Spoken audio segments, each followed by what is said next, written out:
Graças a Deus, louvado seja o Pai, o Filho e o Espírito Santo. Se você está assistindo esse vídeo, porque você está conectado conosco no propósito da NET, Núcleo de Estudo Teológico. Seja bem-vindo, você de todas as partes, você que está assistindo esse vídeo, que Deus ilumine a sua vida, seu coração.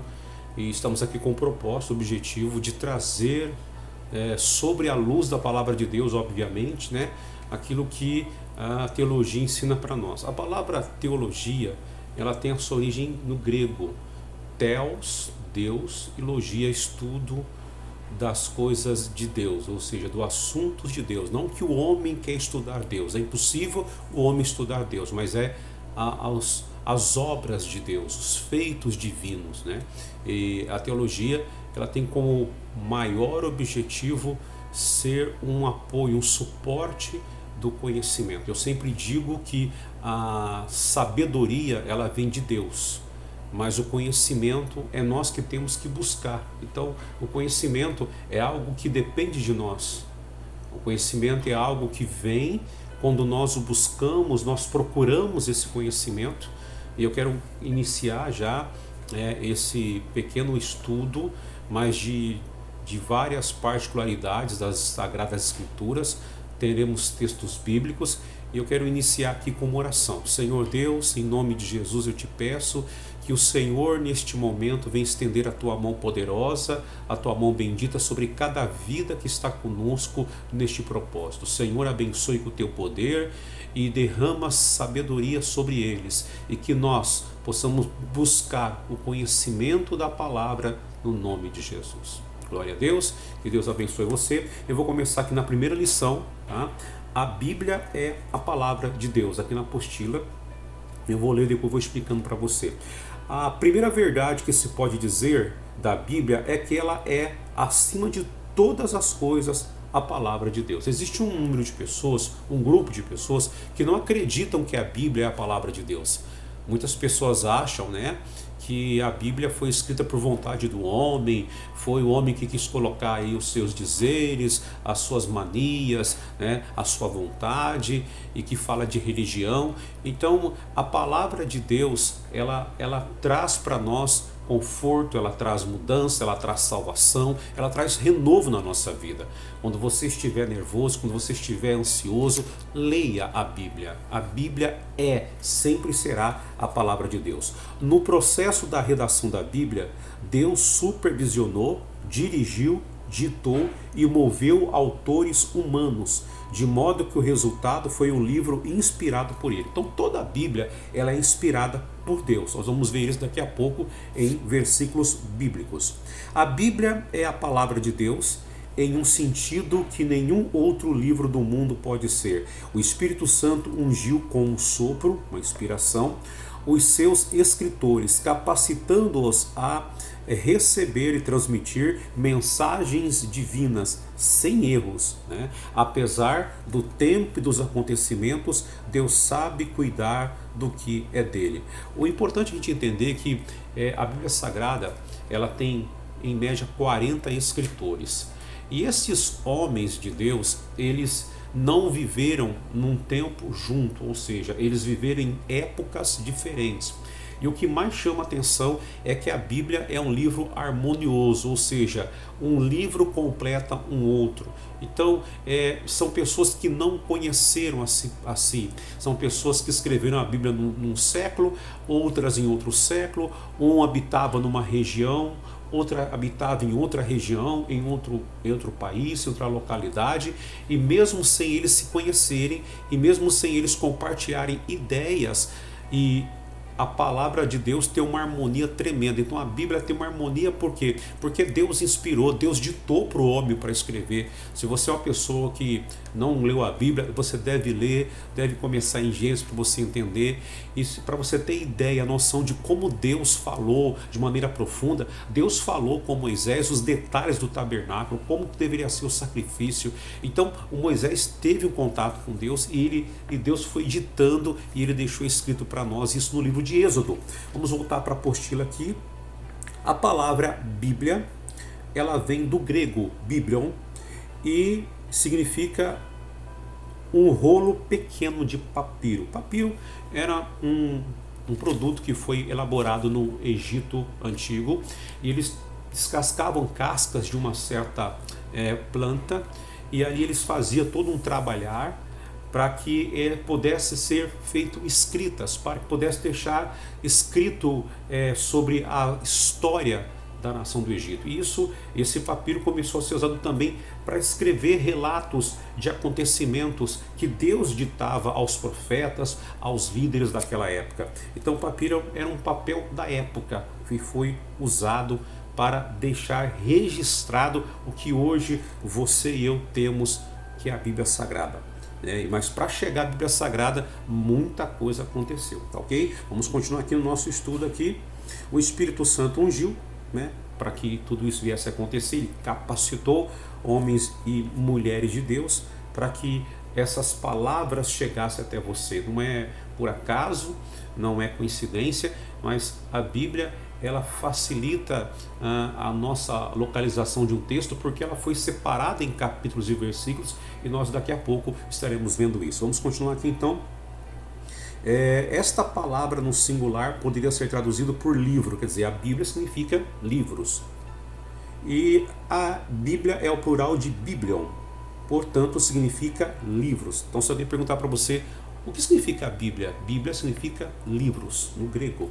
Depois nós vamos aprender o porquê da língua grega. Vamos continuar aqui.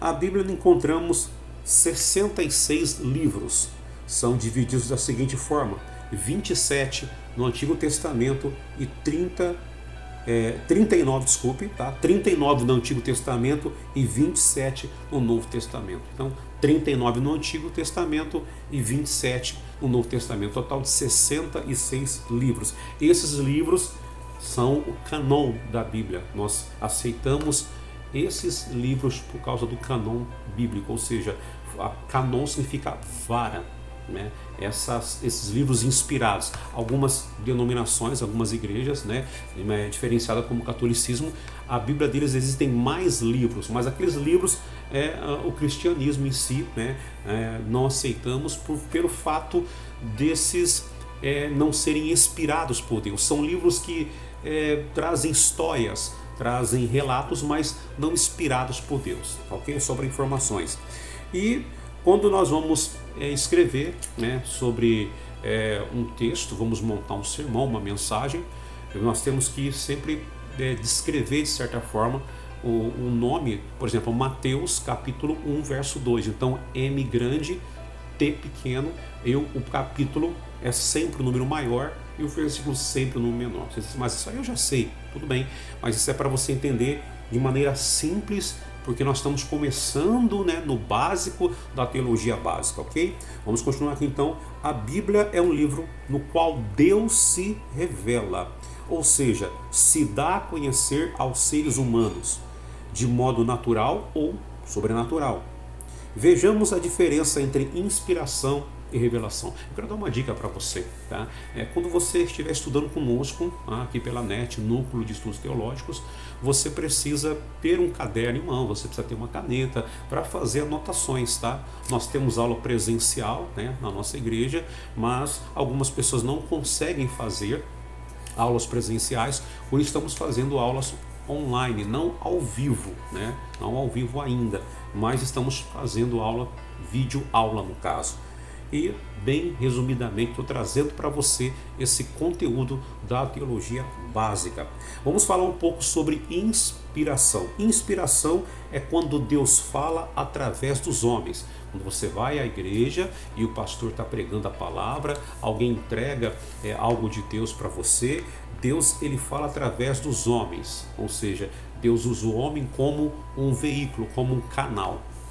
E vamos ver um texto, 2 Timóteo capítulo 3, verso 16, anote aí, está escrito: toda escritura é inspirada por Deus, não é Deus quem inspira, e ela ainda é inspirada por Deus, ela é útil para quê? Para o ensino, para a repreensão, para nos corrigir, para a correção e educação na justiça. Esse é o texto de 2 Timóteo 3,16. Outro texto que fala que a inspiração é Deus falando por intermédio do homem, porque nunca jamais qualquer profecia, palavra inspirada, foi dada por vontade humana. Entretanto, os homens de Deus ou mulheres falaram da parte de Deus, movido pelo Espírito Santo. 2 Pedro, capítulo 1, verso 21.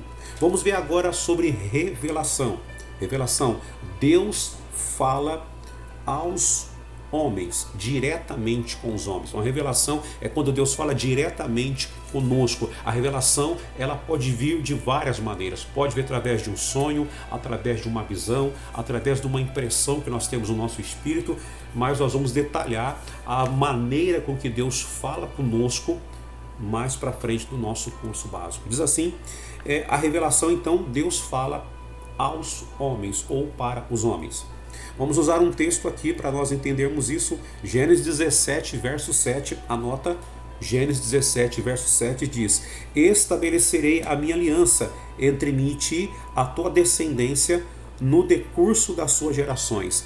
Aliança, porém perpétua, para ser teu Deus e da tua descendência. Então aqui Deus faz uma aliança com Abraão, e depois tornou Abraão, e esta aliança é feita com o objetivo de abençoar. Então Deus falou diretamente, né? Deus se revelou a Abraão como o Deus Todo-Poderoso. Vamos continuar aqui então mais um versículo, Êxodo capítulo 20, verso 22, anote o texto, diz: então disse o Senhor a Moisés. Quer dizer, Deus se revelou a Moisés, Deus falou a Moisés diretamente a ele. O que Deus falou? Assim dirás aos filhos de Israel: vistes que dos céus eu vos falei. Ou seja, Deus estava dizendo: eu estou falando com você, Moisés. Você vai falar para eles que eu estou falando para você, estou me revelando a você. E também nós temos aqui a revelação plena. Que a revelação plena de Deus, ela se dá por intermédio de Jesus Cristo, que é o Verbo vivo que desceu do céu. A maior plenitude de uma revelação plena é a própria palavra de Deus. Isso não quer dizer que é o único meio que Deus se comunica conosco. Deus se comunica conosco de várias maneiras, de várias formas, mas é importante todas as vezes que uma palavra foi entregue para nós por intermédio de profecia, ou quando nós tivermos uma visão ou um sonho, nós sempre temos que colocar esta visão, esse sonho, essa palavra, essa profecia para ser equalizada, né, com a palavra de Deus, para ser comparada com a palavra de Deus. Vamos continuar aqui então. Existe também a inspiração plena, que ela vem por intermédio do Senhor Espírito Santo. Ou seja, o Espírito Santo, ele dá aquela inspiração divina. Você acorda, sente aquele desejo de orar e você não consegue voltar a pegar no sono, porque Deus quer que você ore, e aí você ora, e depois que você ora, você intercede por N pessoas que precisavam da tua oração, aí você entra em paz, entra em tranquilidade. Então, isso são inspirações plena, ok? Vamos pausar apenas um versículo aqui para falar sobre esse assunto. Mateus 10, 20, o texto diz assim: visto que não sois vós que falais, mas o Espírito do vosso Pai é quem fala por intermédio de vós. Mateus 10, 20. Esse texto diz que os discípulos não precisavam ficar preocupados se eles fossem colocados diante de autoridades para questionar a fé deles. Eles não deveriam se preocupar, porque era o Espírito Santo que falaria neles, através deles. Ou seja, é uma inspiração. Deus inspira e Deus fala através de pessoas. Que Deus venha abençoar a sua vida através deste início desse trabalho. Nós estamos chegando então aqui, né, ao final da nossa primeira aula, e fique conosco, continue conosco, que Deus venha abençoar a sua vida e se prepare para a segunda aula. Que Deus te abençoe em nome de Jesus.